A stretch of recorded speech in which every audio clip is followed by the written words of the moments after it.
दरम्यान या विधेयकामुळे सर्व महिलांना आरक्षण मिळणार होतं. आनंद व्यक्त करणाऱ्या विरोधकांना लाज वाटली पाहिजे अशी टीका भाजपचे आमदार चित्रा वाघ यांनी केली.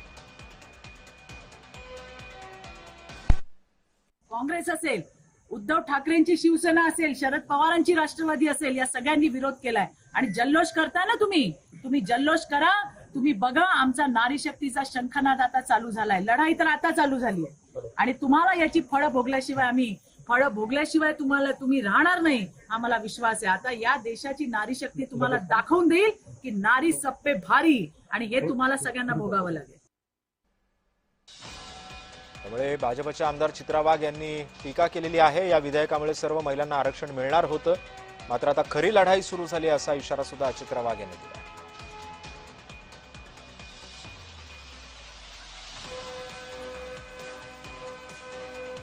भाजपचे आमदार चित्रा वाघ यांनी ही टीका केलेली आहे. विधेयकामुळे सर्व महिलांना आरक्षण मिळणार होतं, मात्र विरोधकांनी या सगळ्या